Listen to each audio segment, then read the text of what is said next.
Paz do Senhor, queridos, uma boa noite. Estamos aqui para iniciar mais um culto de ensinamento da Palavra de Deus, de louvor e de adoração. E eu quero te convidar neste momento a orar comigo. Vamos agradecer a Deus por mais este dia de vida que Ele nos dá e pela oportunidade de mais uma vez adorarmos o Seu nome, refletirmos na Sua Palavra e crescermos tanto na graça quanto no conhecimento da verdade bíblica. Amém? Vamos orar a Deus. Pai, nós te louvamos, Senhor, por esta oportunidade que o Senhor nos dá. Queremos te agradecer, Senhor, por mais uma noite em que temos o privilégio e a oportunidade de adorar ao teu nome, de louvar ao Senhor. Te agradecemos por este tempo que o Senhor tem nos concedido de vida e de graça e pedimos que nesta noite, Pai, o Senhor venha nos ajudar.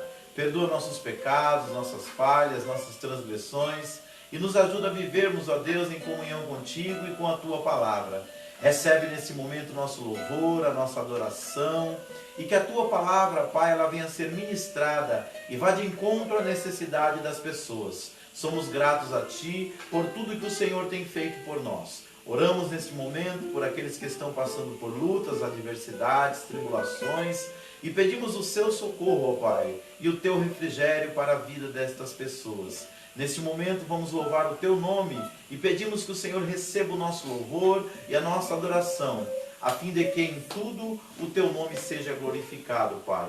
É o que nós te pedimos e já te agradecemos no nome de Jesus.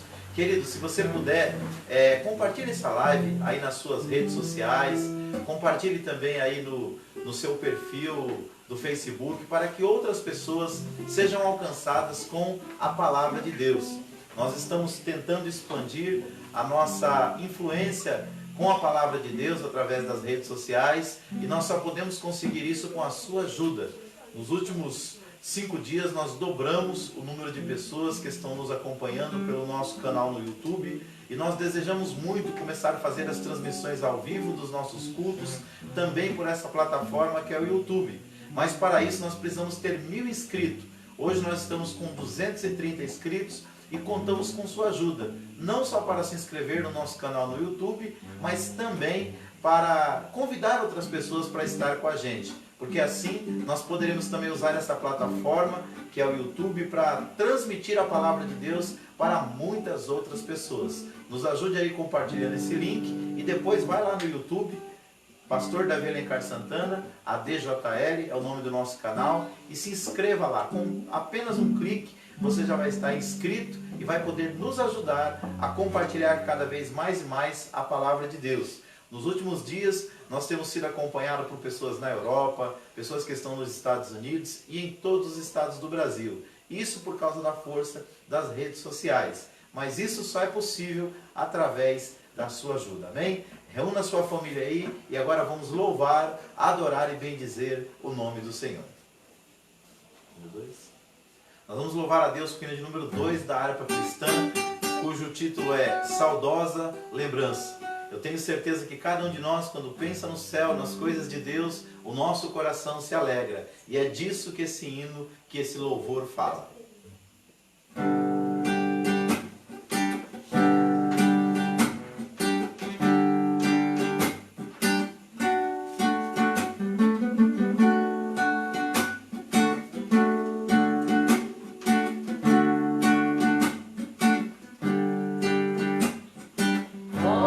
Saudosa lembrança veio de ti, ó Sião, terra que eu tanto amo, pois é do meu coração. Eu para ti voarei quando o Senhor meu voltar, pois Ele foi para o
só se encontra ali. Os que procuram chegar ao teu regaço, ó Sião, livres serão de pecar e de toda tentação. Sim, eu confiarei por essa terra de além, e lá terminarei as muitas lutas de aquele. Lá está meu bom Senhor, ao qual eu desejo ver. Ele é tudo pra mim e sem Ele eu não posso viver. Diz a Sagrada Escritura que são formosos os pés daqueles que boas novas levam para os infiéis. E se tão belo é falar dessas grandezas aqui, qual não será o gozar a graça que existe ali.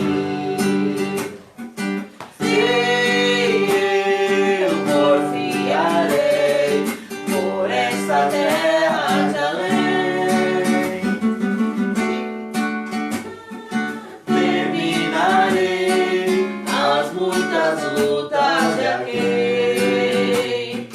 Lá está meu bom Senhor, ao qual eu desejo ver. Ele é tudo pra mim e sem Ele eu não posso viver. Glória a Deus.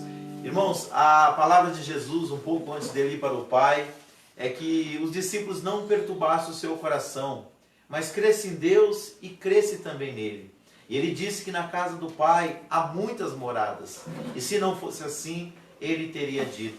E ele disse: vou preparar-vos lugar, e quando eu for e vos preparar lugar, virei e vos levarei novamente, para que onde eu estiver, estejais vós também. Então, o Senhor prometeu que um dia voltará, virá para nós, e essa é a nossa maior esperança. Que nada neste mundo te prenda ou atrapalhe a sua caminhada, mas que tudo o que acontecer na sua vida te leve para mais perto do Senhor. Nós vamos louvar a Deus agora com o hino 107, intitulados Firme nas Promessas. Que você esteja firmado em todas as promessas que Deus te fez. E como disse o apóstolo Paulo, você não venha se demover facilmente do seu entendimento.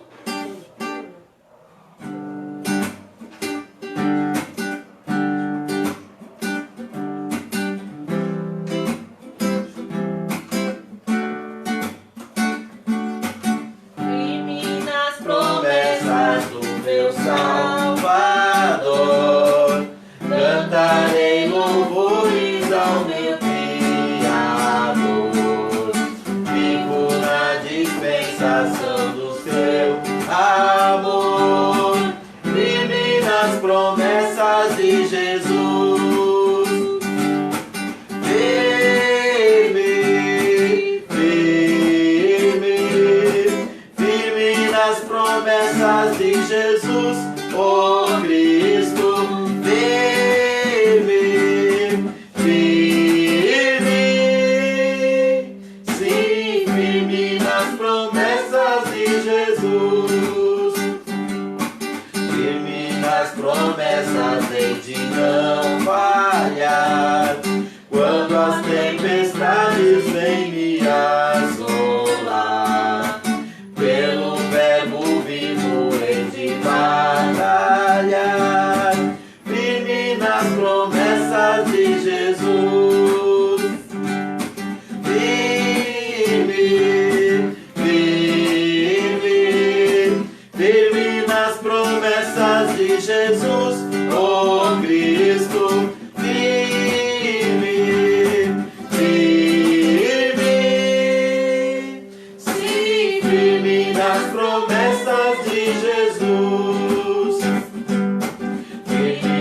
promessas sempre vejo assim. Purificação no sangue para mim. Plena liberdade em Jesus sem fim. Firme nas promessas de Jesus.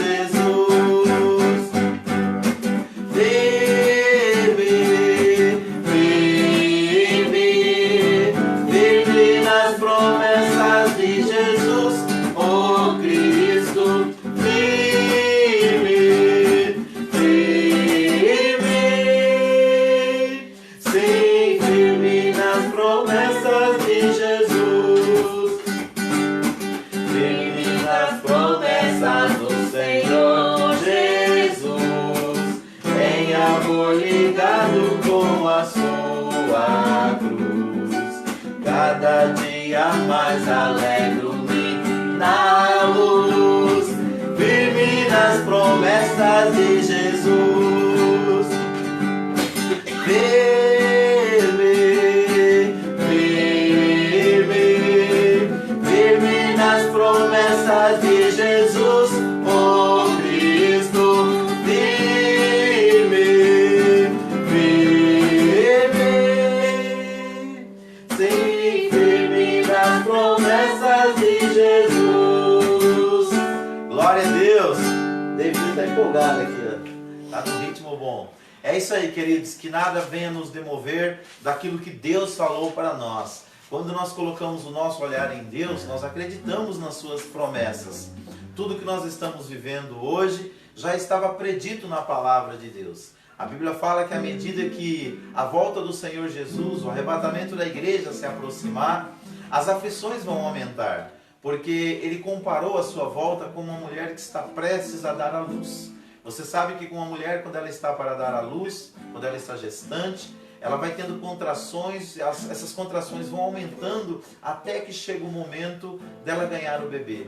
A Bíblia fala que a terra passará antes da volta de Jesus pelo princípio das dores. O que nós estamos vendo hoje no mundo, em todas as áreas, aponta para isso. Então apega-te com o Senhor e não te desanime. Fique firme nas promessas do Senhor, sempre lembrando que Deus te ama e que Ele tem um plano muito maravilhoso para a história da sua vida.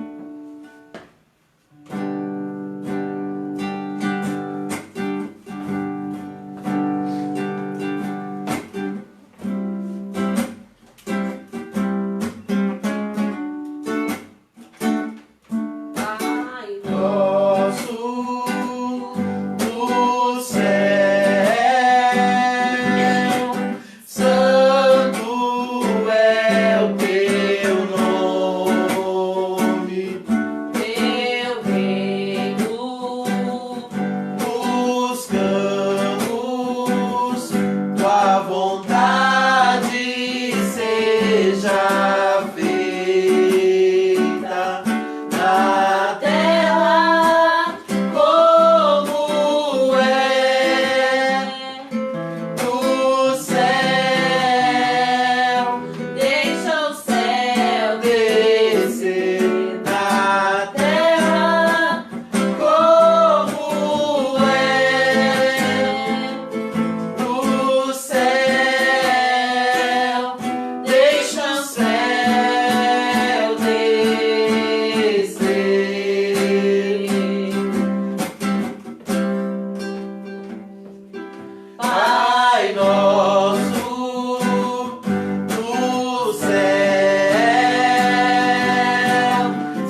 Aleluia, glória a Deus. Louve o nome do Senhor. Peça que a presença de Deus enche a sua casa, o seu lar, a sua família neste momento. Que o seu lar se torne um pedacinho do céu nesta noite, onde a glória de Deus se manifesta e a sua presença pode agir curando, salvando e libertando vidas.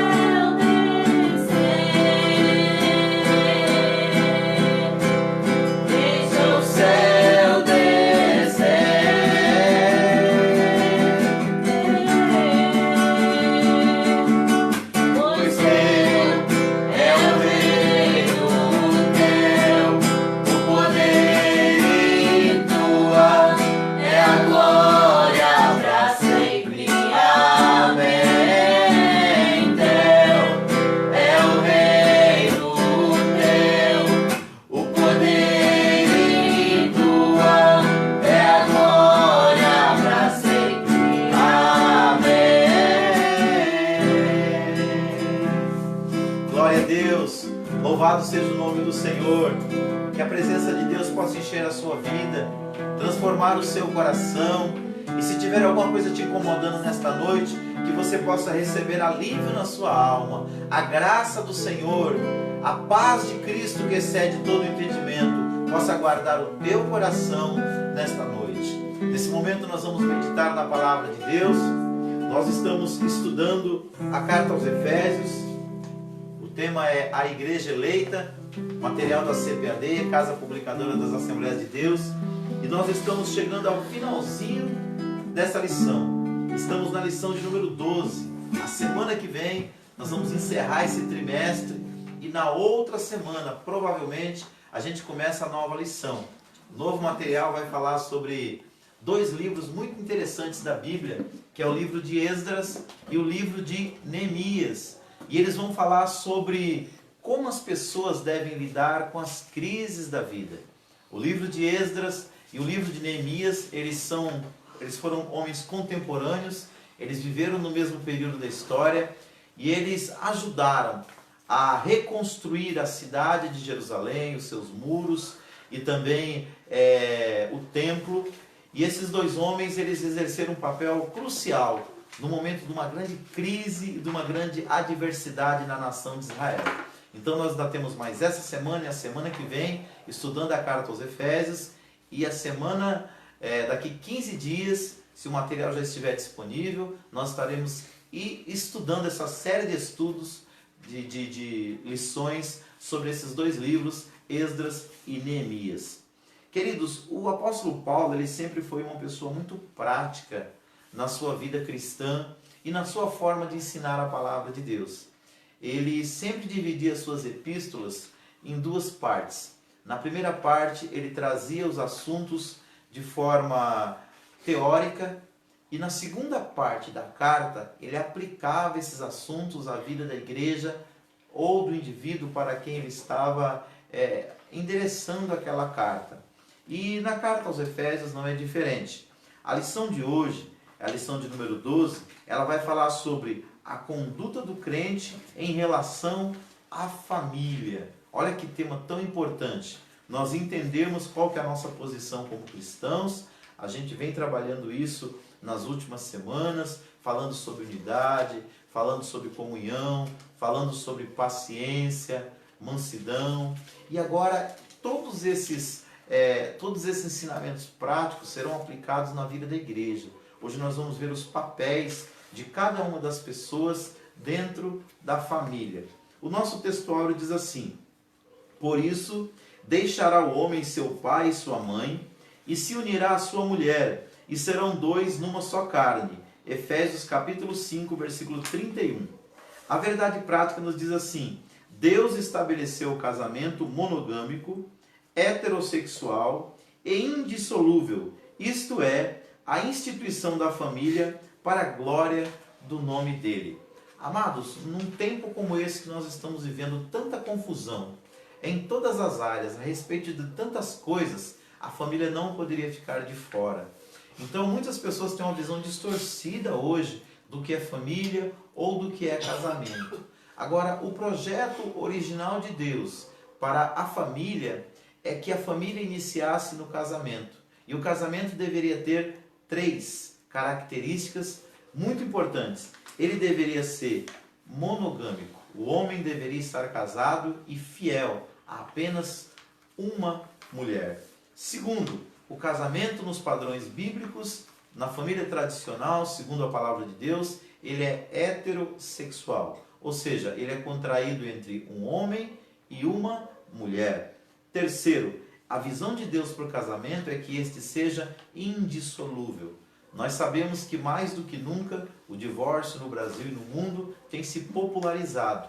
Mas o projeto original de Deus não é esse. Sabemos que existem circunstâncias em que a própria Bíblia concede a liberdade para que a pessoa possa contrair um novo matrimônio. Não vai ser o assunto de hoje, mas eu já quero fazer um adendo acerca disso. Mas o projeto original de Deus é que as pessoas estivessem casadas e que estivessem juntos, até que a morte viesse separá-los. Para aí sim, essa pessoa no Senhor poderia contrair novas núpcias. Então, a nossa leitura bíblica hoje, ela está inserida em Efésios capítulo 5, do versículo 21 ao 33, e no capítulo 6, do versículo 1 ao 4. Diz assim: sujeitando-vos uns aos outros no temor de Deus. Vós, mulheres, sujeitai-vos a vosso marido como ao Senhor. Porque o marido é a cabeça da mulher, como também Cristo é a cabeça da igreja, sendo ele próprio salvador do corpo. De sorte que assim como a igreja está sujeita a Cristo, assim também as mulheres sejam em tudo sujeitas a seu marido. Vós, marido, amai vossa mulher, como também Cristo amou a igreja, e a si mesmo se entregou por ela. Para a santificar, purificando-a com a lavagem da água pela palavra. Para apresentar a si mesmo igreja gloriosa, sem mácula, nem ruga, nem coisa semelhante, mas santa e irrepreensível. Assim devem os maridos amar a sua própria mulher como a seu próprio corpo. Quem ama a sua mulher, ama-se a si mesmo. Porque nunca ninguém aborreceu a sua própria carne, antes alimenta e sustenta, como também o Senhor a igreja. Porque somos membros do seu corpo. Por isso deixará o homem seu pai e sua mãe, e se unirá à sua mulher, e serão 2 numa carne. Grande é este mistério, digo-o, porém, a respeito de Cristo e da igreja. Assim também vós, cada um, em particular, ame a sua própria mulher como a si mesmo, e a mulher reverencie o marido. Vós, filhos, sede obedientes aos vossos pais, o Senhor, porque isto é justo. Honra teu pai e tua mãe, que é o primeiro mandamento com promessa. Para que te vá bem e vivas muito tempo sobre a terra. E vós, pais, não provoqueis a ira a vossos filhos, mas criai-os na doutrina e a demonstração do Senhor. Amém. Vamos orar? Querido Deus, nós lemos a Tua palavra e sabemos, Senhor, que ela sempre tem a melhor resposta para aquilo que nós estamos enfrentando ou vivendo. Há uma grande confusão, Senhor, em todo o mundo hoje sobre o que deve ser a família, como ela deve ser composta, como deve ser o papel de cada um dos seus personagens. Porém, Senhor, quando nós olhamos para a Tua palavra, nós entendemos que é nela que nós devemos ancorar as nossas decisões e as nossas escolhas, ó Pai, com relação a essa instituição importantíssima que é a família. Ilumina, Senhor, o meu entendimento para compreender e transmitir a Tua palavra.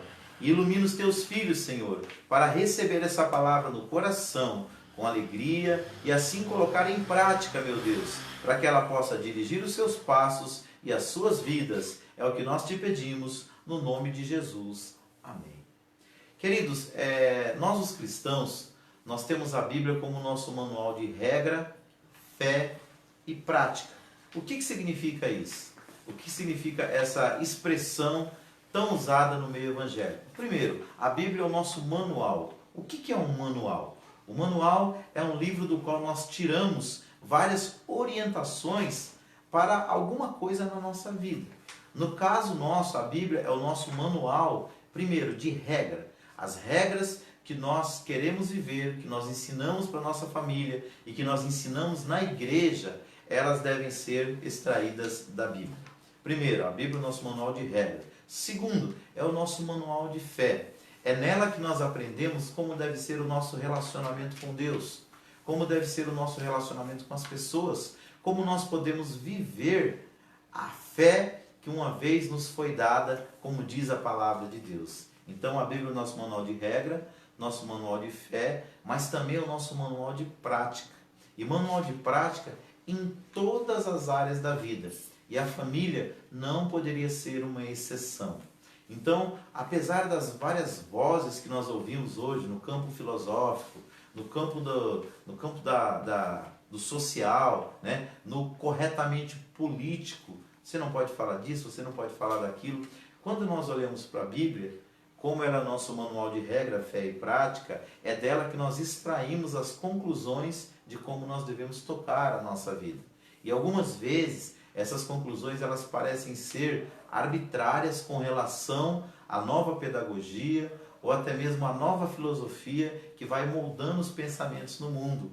Só que se nós quisermos ser cristãos verdadeiros, nós precisamos nos apegar cada vez mais àquilo que está escrito na Bíblia Sagrada. Então vamos lá, o nosso objetivo geral hoje é mostrar que o relacionamento harmonioso ele está incluído no projeto divino para a família. Então, o maior interessado em que haja harmonia no lar é Deus, porque família é um projeto divino. Então nós vamos refletir sobre a conduta bíblica prescrita aos maridos, nós teremos aqui orientações para os maridos. Segundo, nós vamos demonstrar como a mulher casada é comparada à igreja de Cristo. Você vai entender que comparação foi essa que o apóstolo fez. E terceiro, nós vamos aprender a orientar a conduta dos pais e dos filhos no ambiente familiar. Porque os dois têm papéis distintos, mas não menos importantes um do que o outro dentro da história da família. Introdução. Nosso comentário aqui. Na Bíblia, o relacionamento familiar é um projeto divino que pressupõe um matrimônio monogâmico, heterossexual e indissolúvel. No modelo divino, os membros da família são iguais, porém cada um desempenha papéis diferentes. Nesta lição veremos a conduta requerida por Deus para a família cristã. Então, queridos, o que nós já percebemos nessa introdução? Como todas as áreas da nossa vida, elas devem ser orientadas pela palavra de Deus, a família não deveria ser diferente. Então, eu preciso olhar para a minha família e pensar como cristão, como Deus gostaria que eu me portasse? Ou qual é a vontade de Deus para a minha família e para o meu lar? Quando eu começo a responder essa pergunta, eu encontro as respostas nas Escrituras Sagradas, que vão me dar princípios e valores para me conduzir bem a minha casa e conduzir bem a minha família. Eu fico me perguntando, por que será que existe tanto casamento fracassado, até no meio dos cristãos, da Igreja de Deus, nos dias que nós vivemos? É porque muitos dos conselhos da palavra de Deus, às vezes, não são colocados em práticas. E isso nós vamos ver hoje com uma orientação específica para maridos, para esposas e também para os pais e filhos. Vamos lá para o nosso primeiro ponto, que fala sobre a conduta do crente como marido. Vamos começar falando ao coração dos maridos. No capítulo 5, Paulo enaltece o matrimônio e o eleva ao mais alto patamar, ao comparar o marido a Cristo e a esposa à igreja. Neste tópico estudaremos a analogia referente ao marido. O papel do marido como líder na família. Na Bíblia, a ordem de autoridade é observada do seguinte modo: Deus é a cabeça de Cristo, Cristo é a cabeça do homem e o homem é a cabeça da mulher.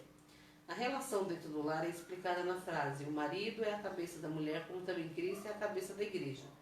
Ela mostra o modelo de relacionamento do casamento cristão, isto é, o marido deve liderar a sua casa do mesmo modo como Cristo lidera a igreja, visando seu absoluto bem-estar. Aqui é necessário ressaltar uma questão importante. O movimento feminista com viés neomarxista considera esse modelo de família como um sistema opressor do homem contra a mulher. Ao contrário deste falacioso discurso nas Escrituras, o modelo cristão está fundado no amor e no respeito mútuo. 2. O amor como elemento primordial.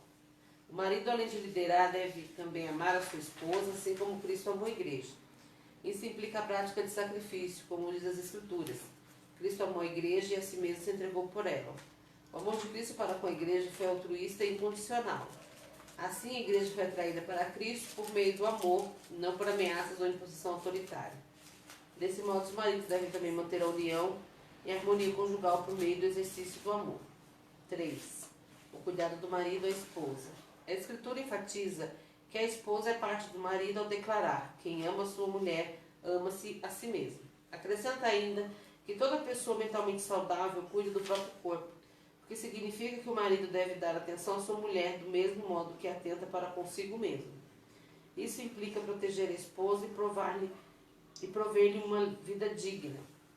Essas ações de cuidado não se limitam apenas às provisões materiais, mas igualmente ao afeto, à consideração e à honra, dentre outras. Tal demonstração de amor deve ser sincera, tanto em público quanto em particular, de modo permanente enquanto ambos viverem. Obrigado, Denise. Então, queridos, o que a gente vê aqui? Quando fala sobre a conduta do crente como marido, vamos começar aí pelos homens. Aqui o primeiro tópico, o primeiro subtópico fala que o papel do marido é ser líder da família. E eu estava estudando sobre esse assunto e eu cheguei a 3 conclusões. Nós, como maridos, como líderes da nossa casa, a gente precisa ter pelo menos 3 características. A primeira é de ser um provedor. O que é ser um provedor? É ser aquele que é responsável por trazer o sustento, o alimento e suprir todas as necessidades da família no aspecto financeiro. Então, todo marido, ele deve encarar o seu papel como líder, primeiro como provedor. A mulher pode ajudar? Pode, não só pode como deve, né? Sempre que puder, nós temos aí várias mulheres que nos últimos anos têm entrado para o mercado de trabalho e algumas até conseguem ser mais bem sucedidas que seu esposo. Isso não tem isso não é feio, isso não é ruim, pelo contrário, isso ajuda demais. Mas a responsabilidade primária é do homem. Então, como líder da casa, o homem deve ser provedor. Segundo, como líder da família, da casa, ele deve ser protetor. Ou seja, ele deve proteger a sua família. Quando eu olho para a palavra de Deus, eu vejo Deus confiando ao homem a liderança da casa.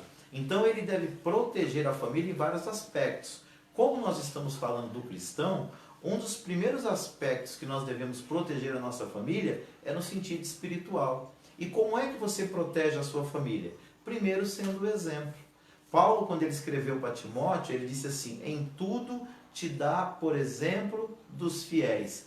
Então, se você for um homem de Deus, você tiver um relacionamento firme com Deus e você estiver bem espiritualmente, você vai conseguir, primeiro, liderar a sua casa como provedor e, segundo, você vai conseguir liderar a sua casa como um protetor no sentido espiritual. Nesse ponto, aponta para um terceiro subtópico, que é a questão de eu, no meu papel de liderança, você no seu papel de liderança como marido, ser um educador. Nós não podemos abrir mão do papel que Deus nos deu de educar a nossa casa. Não só no sentido educacional comum, secular, mas principalmente no sentido de transmitir para a nossa família os valores do reino de Deus. Se você olhar para Israel no Antigo Testamento, você vai ver como é importante o papel do pai como líder na visão patriarcal. E nos dias que nós estamos vivendo, nós estamos precisando que os homens ocupem este lugar. Não importa se você é um obreiro ou não na casa de Deus. Se você é um pai, se você entende que casamento é projeto de Deus, cabe a você liderar a sua família. Primeiro, sendo um provedor. Segundo, sendo um protetor. E terceiro, sendo um educador. Trazendo os valores de Deus para dentro da sua casa, inspirando a sua família a caminhar com Deus, principalmente através do seu exemplo. E aqui esse pai, esse marido, ele é comparado a Deus no sentido, ele é comparado com a pessoa de Jesus Cristo. E diz, da mesma forma que Jesus amou a igreja a ponto de dar a vida por esta igreja, assim deve ser esse marido. Ele deve estar disposto a sacrificar pela sua esposa se assim for necessário. Alguém já disse que quando o homem ele ama a mulher como Cristo amou a igreja, essa mulher não vai ter dificuldades de ser submissa a ele.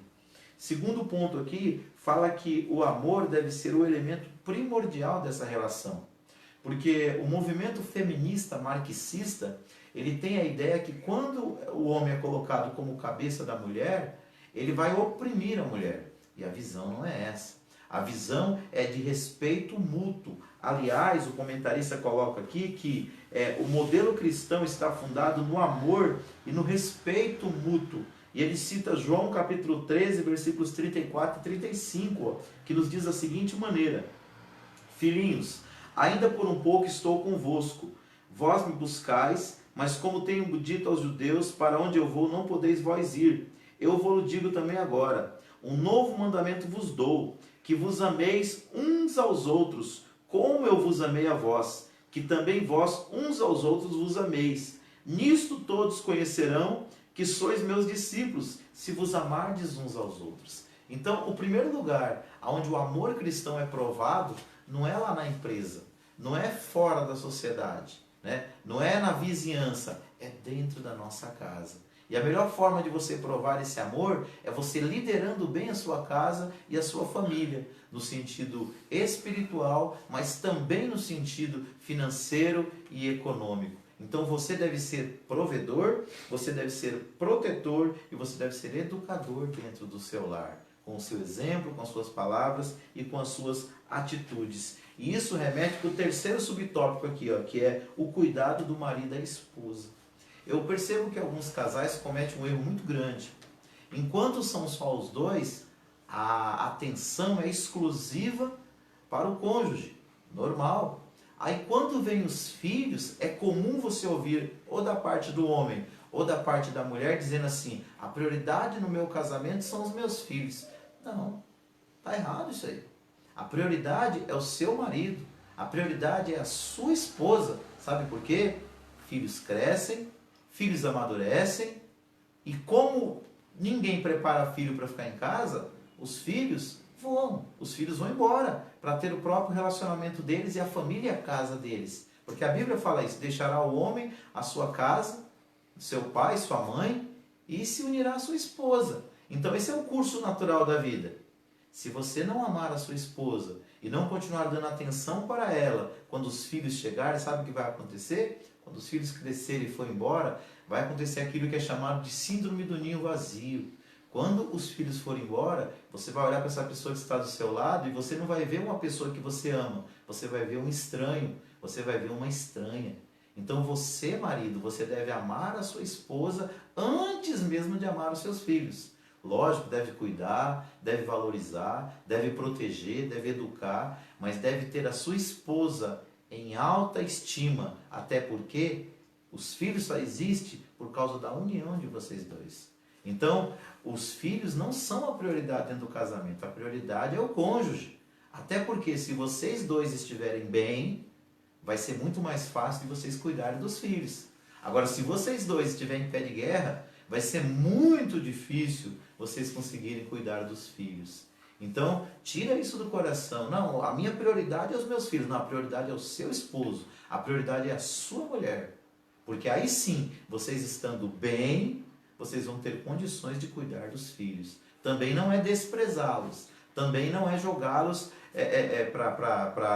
ou desprezá-los. Não é isso. Eu estou dizendo que vocês estando bem, vocês estarão muito melhor para cuidar dos seus filhos. Vamos para o nosso segundo tópico? O segundo tópico traz uma orientação sobre a conduta do crente ou das nossas irmãs, que é a conduta da esposa. Vamos lá, segundo tópico. De acordo com a analogia paulina em relação ao matrimônio, a mulher casada é comparada à Igreja de Cristo. Desse ponto veremos a conduta requerida da esposa cristã. 1. O conceito de submissão cristã. As Escrituras ensinam a sujeição de uns aos outros no temor de Deus. Nessa perspectiva, alguns exemplos de submissão são apresentados: das esposas aos seus maridos, dos filhos aos seus pais, dos servos aos seus senhores. No caso das esposas, submissão deve ser assim como a igreja está sujeita a Cristo. Portanto, aqui não se trata de uma sujeição irracional ao domínio de alguém. mas voluntária e de grata aceitação do amor e cuidado do marido. Por isso nada há de depreciativo nessa conduta, pois retrata o alto nível de relacionamento entre Cristo e a sua amada igreja. 2. A condição da mulher cristã. Na cultura judaica, a mulher ocupava posição secundária e era parte da propriedade de um homem. Na sociedade grega, as mulheres eram tratadas como inferiores e as esposas eram escravizadas. No Evangelho de Cristo, as mulheres alcançaram posição de dignidade igual aos homens. Ao conversar com a mulher samaritana, Cristo quebrou paradigmas da época e se opôs ao preconceito e à discriminação. Portanto, a mulher cristã desfruta de plena liberdade em Cristo e não está sujeita a nenhum sistema de escravidão. 3. A reverência devida ao marido. O amor do marido para com a esposa deve ser altruísta. Esse amor serve ao propósito divino de capacitar a esposa a ser recíproca ao marido. O homem que assim se porta coopera para que a esposa o reverencie. Essa reverência consiste em estima e respeito para com o marido. Denota o sentimento que conduz a esposa a agir de modo a agradar seu amado. Essa postura é demonstrada quando ela o apoia e o ajuda em sua tarefa de liderar. Significa que a esposa participa das decisões em família, porém não procede com a opositora nem desautoriza a autoridade de seu marido. Obrigado, Isa. Então, queridos, em algumas Bíblias a palavra está sujeição. Mulheres sejam sujeitas aos seus maridos. Outras versões da Bíblia está sejam submissas. As duas palavras elas têm um significado muito similar, muito parecido. E a palavra submissão significa missão de apoio. Então, quando falamos que a mulher deve ser submissa ao seu marido, ela deve exercer uma missão de apoio dentro do cronograma de Deus. Então, não é que ela é inferior, pelo contrário, ela quando foi criada, ela foi colocada do lado do homem para que complementasse a sua vida. Sempre que celebro o casamento eu falo isso. Eu digo que a mulher foi tirada do lado para ser companheira, foi tirada de debaixo do braço para ser protegida e foi tirada de perto do coração para ser amada. Então, os homens não confundam a ideia de sujeição ou submissão com escravidão e abuso. Todo homem que ele tenta escravizar a sua esposa, tenta minar a sua liberdade, tenta diminuí-la, seja com palavras ou atitudes, ele não está agindo como a Bíblia diz. Porque antes da Bíblia nos ensinar que as mulheres devem ser submissas ou sujeitas aos maridos, ela nos ensina que o marido deve amar a mulher como Cristo amou a igreja. Então, como é que Cristo amou a igreja? Cristo amou a igreja deixando o seu trono de glória, abrindo mão da sua deidade para se tornar homem, foi obediente até a morte de cruz. Tudo isso por amor a quem? A igreja. Tudo isso por amor a quem? A sua noiva, que a Bíblia chama a igreja de Cristo de sua noiva. Então, se o homem ele amar essa mulher de forma profunda, verdadeira e prática, essa mulher não vai ter problema de se submeter a ele. Agora, quando a mulher olha para a palavra de Deus, ela deve entender que o local da submissão, colocado ali por Paulo, orientado por Deus, é um local de proteção. É um local de bênção e não um local de desprezo.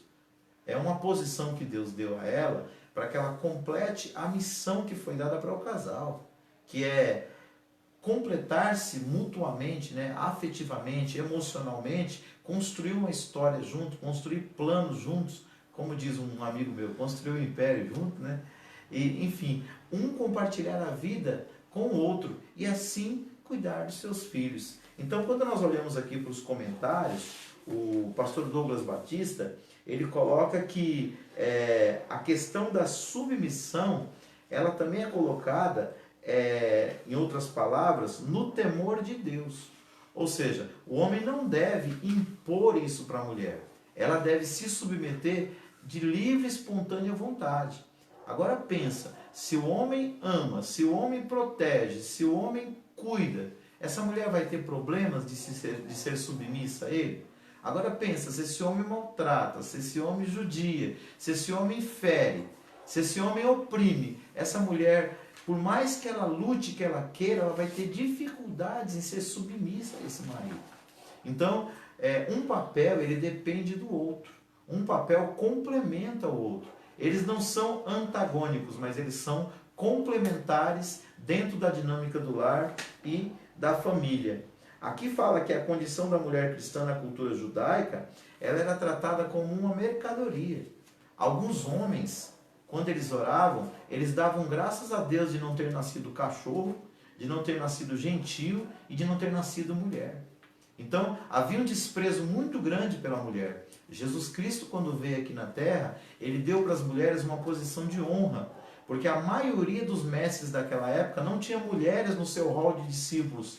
E Jesus trouxe várias mulheres para o ajudar no seu ministério terreno, provando que a mulher tem um grande valor, sim, dentro do projeto de Deus. Já no Antigo Testamento, o sábio Salomão, ele disse o seguinte: aquele que encontra uma esposa encontrou algo bom e alcançou a benevolência do Senhor. Então você deve ver a sua esposa, você deve encarar a sua companheira como um privilégio que Deus te deu. Agora, esposa, você deve encarar o seu marido como uma bênção de Deus na sua vida, como alguém que Deus colocou na sua vida para abençoar você, te proteger, te amar e juntos vocês se completarem mutuamente e juntos servir ao Senhor e, se tiverem, cuidar com todo amor dos seus filhos, ok? Nós vamos aqui para o terceiro tópico, onde vai falar sobre a conduta do crente como filho. Agora vamos falar do papel dos filhos e dos pais. A responsabilidade dos pais. Os pais devem criar seus filhos na doutrina e a demonstração do Senhor. A palavra doutrina ou disciplina, do grego paideia, significa orientação ou treinamento para o desenvolvimento do caráter e pronta obediência das normas. Já a palavra demonstração, do grego noutesia, quer dizer instrução ou advertência que faculta a distinção entre o mal e o bem. Além dessas exortações, cabe aos pais estabelecer os parâmetros de conduta e reagir contra a desobediência de seus filhos. Os critérios dessa educação estão na palavra de Deus. Por outro lado, os pais não devem abusar da autoridade recebida, pois eles devem educar com brandura e amor, sem rigor excessivo ou imposições injustas, a fim de não incitar a ira de seus filhos. A conduta requerida dos filhos. O dever dos filhos é apresentado de forma objetiva pelo apóstolo: vós, filhos, sede obedientes a vossos pais. A explicação para essa palavra é categórica, porque isso é justo. Ela segue a ordem natural, divinamente estabelecida, pois Deus deseja que os filhos confiem na sabedoria de seus pais. Para ratificar esse ensino, o apóstolo cita o 5º mandamento: honra teu pai e a tua mãe. Assim, os filhos devem obedecer e honrar seus pais. Logo, obedecer significa cumprir o que é ordenado, e honrar envolve amor, respeito e até mesmo sustento em caso de necessidade.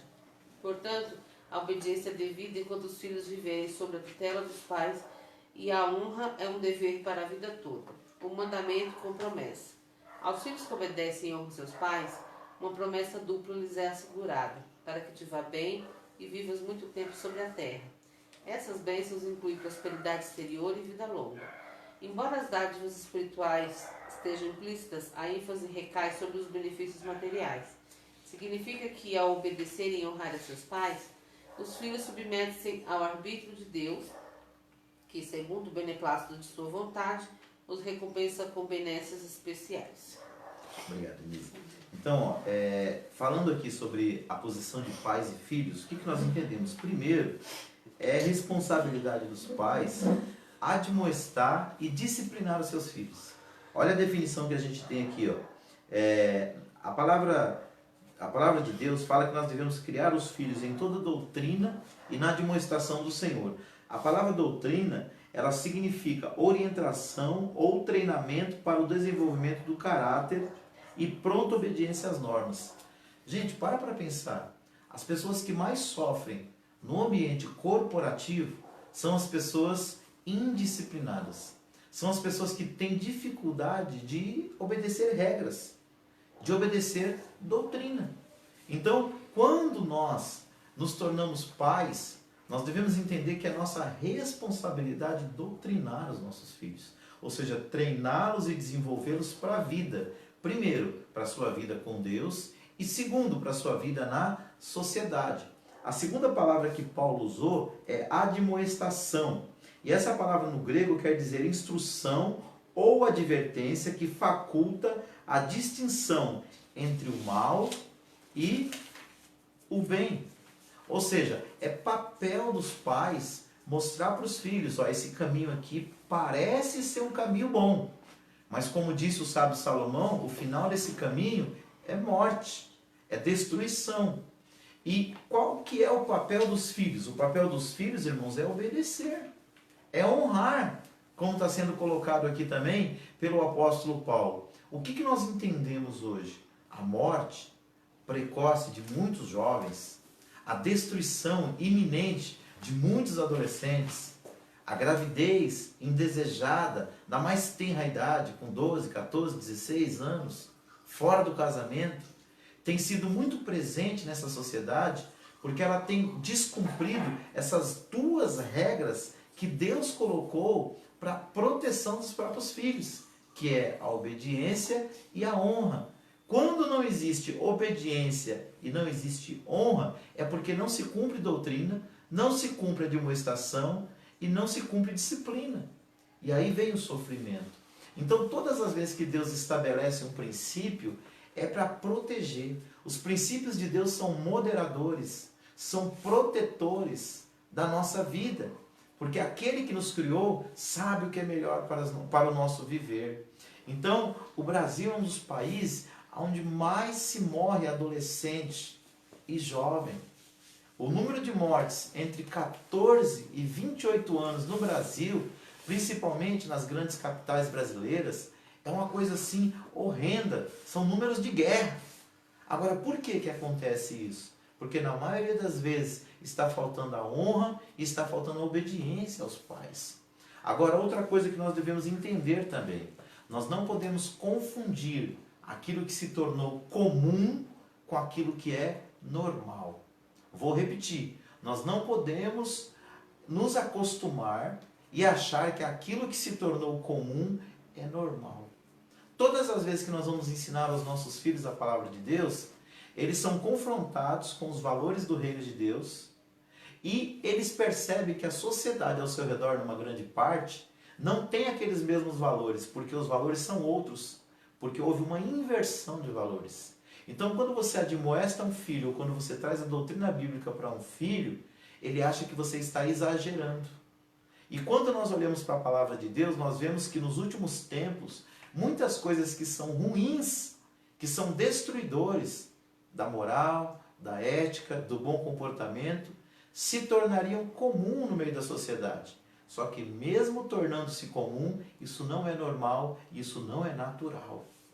Não é normal um jovem, um adolescente com 12, com 13, com 14 anos, já está se embebedando, está usando drogas, está fazendo uso exagerado da sua liberdade, passando a madrugada em um baile funk. Então nós como pais, nós temos que entender que é o nosso papel sim, impor limites para os filhos enquanto eles estiverem debaixo da nossa tutela. Agora, no dia que os filhos, eu digo isso para os meus 3 filhos, eu tenho um que tem 12, uma que tem 14 e a outra que tem 20 anos de idade. Eu costumo dizer, no dia que vocês quiserem viver a vida de acordo com os seus valores, sem respeitar, sem honrar e sem obedecer pai e mãe, é hora de vocês pegar o bonezinho de vocês e viver a própria vida. Porque se você não disciplina um filho, a tendência vai ser os outros filhos se inspirarem no rebelde. Então cabe a você, pai, cabe a você, mãe, estabelecer os limites dentro da sua casa. E não aceitar aquilo que se tornou comum no mundo, se tornar comum e natural dentro da sua casa. Então, muitas das vezes, você faz todo o seu papel. E mesmo assim os filhos têm a liberdade diante de Deus, diante dos homens, de seguir outros caminhos. Aí a culpa não é sua, a culpa não é minha, a culpa não é nossa. Mas nós temos que entender o seguinte, é nosso papel ensinar. E é nosso papel, quando for necessário, disciplinar. Agora, se os filhos chegarem num ponto que eles não querem mais respeitar pai e mãe, é hora deles seguirem o caminho deles. Por mais duro que isso seja, eu não vou dizer que você não deve acolher um filho quando ele tropeça, quando ele erra, porque o perdão faz parte da história. O próprio Deus ensina que nós devemos perdoar como Ele perdoa. Agora, queridos, nós não podemos acoitar os erros. Quando nós aceitamos os erros como se fosse algo normal, nós estamos contribuindo para a destruição dos nossos filhos e dos valores cristãos no seio da nossa família. Que Deus nos ajude nesta grande empreitada, que é ser uma família segundo os valores de Deus e os princípios da palavra no século 21. Vou dizer para você, é difícil, mas não é impossível. É difícil você ter uma família orientada pela palavra de Deus, mas não é impossível, porque o maior interessado em abençoar a sua casa, a minha casa e as nossas famílias é o próprio Deus. Amém? Nossa conclusão aqui diz assim, ó, no modelo divino, todos os membros da família cumprem deveres específicos. O marido tem o dever de liderar e amar a sua esposa. A esposa tem o dever de submeter-se e respeitar a liderança de seu marido. Aos pais aos pais o dever de educar seus filhos segundo as Escrituras. Aos filhos o dever de obedecer e honrar os seus pais. Assim, o amor, o respeito mútuo e a prosperidade fazem parte da família que se porta conforme Deus planejou. Então, dentro dos valores do reino de Deus, dentro do projeto divino, cada um tem o seu papel. O pai, a mãe, os filhos, o esposo, a esposa. Que Deus abençoe ricamente o seu lar e a sua família. Que sua casa seja um espaço de bênção da parte do Senhor. Que aí a sua família possa crescer saudável em todos os sentidos, espiritual, moral, emocional. Que a glória de Deus possa estar sobre a sua casa. Amém? Vou ler aqui o nosso questionário, as respostas das questões, para depois a gente orar para encerrar. Primeira questão: qual é a ordem de autoridade observada na Bíblia? Na Bíblia, a ordem de autoridade, resposta, é observada do seguinte modo: Deus é a cabeça de Cristo, Cristo é a cabeça do homem e o homem é a cabeça da mulher. Essa é a autoridade. O pai está lá em cima, depois vem o seu filho, depois vem os homens e depois vem as mulheres dentro do projeto da família. 2. Como foi o amor de Cristo pela igreja? O amor de Cristo para com a igreja foi altruísta e incondicional, e assim deve ser o amor do esposo para com a sua esposa. O que as Escrituras ensinam a respeito da sujeição? As Escrituras ensinam a sujeição de uns aos outros no temor de Deus. Ou seja, essa sujeição não deve ser arbitrária, ela deve ser em amor, tanto da parte do marido quanto da parte da sua esposa. O que Cristo fez ao conversar com a mulher samaritana? O conversar com a mulher samaritana, Cristo quebrou paradigmas da época e se opôs ao preconceito e à discriminação. Ou seja, a mulher não é um ser inferior. A mulher é um ser criado, também é imagem e semelhança de Deus e deve ser respeitada e honrada. E a Bíblia diz ainda que ela é chamada de vaso mais fraco e deve ser cuidado, mais fraco no sentido emocional, no sentido que deve ser protegida pelos maridos que têm isso como uma norma vinda de Deus. E quinta e última questão: como os pais devem criar seus filhos? Os pais devem criar seus filhos na doutrina e admoestação do Senhor. Ok? Nós vamos orar, agradecendo a Deus por mais este ensinamento e que o nosso lar possa ser aquilo que Deus projetou e planejou. Irmãos, sexta-feira a nossa live vai ser feita pelo pastor Eduardo Costa. Ele estará com a sua família lá. E ele vai trazer uma pessoa para dar um grande testemunho, que é a nossa irmã Clécia. A Clécia tem um testemunho maravilhoso de Deus e ela vai usar a nossa live da próxima sexta-feira. Ela congrega conosco, é uma das minhas alunas ali na Escola de Educação Teológica e ela vai falar do que Deus fez na vida dela. Você não pode perder, e se eu fosse você, eu chamava outras pessoas para ouvir o testemunho da Clécia no culto de sexta-feira, que que o pastor Eduardo Costa vai ministrar para nós, ok? E no domingo às 18 horas, estamos na igreja orando com o culto da família, e às 18h30 nós começamos com a nossa live, ok? Eu vi o jornal hoje durante o dia, estou feliz porque os hospitais de campanha em São Paulo estão cada vez mais... Está diminuindo o número de pessoas que estão indo ali. Isso é sinal que, pelo menos na nossa capital, a pandemia está sendo vencida. Então vamos continuar orando, vamos continuar servindo ao Senhor e pedindo graça a Deus para vencermos este momento todos juntos. Vamos orar, já tem vacinas aí sendo testadas para que em breve a nossa vida possa voltar à normalidade. Mas enquanto isso, cumpra a sua parte. Vai sair de casa, use máscara, ok? Vamos orar a Deus. Pai, nós te louvamos, nós te agradecemos pelo ensinamento da tua palavra desta noite. Quero te louvar pela vida de cada uma das pessoas que nos acompanhou e aqueles que vão nos acompanhar depois, ó Pai querido, através desse vídeo que será postado lá no YouTube. Que o Senhor possa abençoar, Senhor, a vida de todas aquelas pessoas que nos seus lares, nas suas famílias, estão lutando para viver dentro do teu projeto, Pai.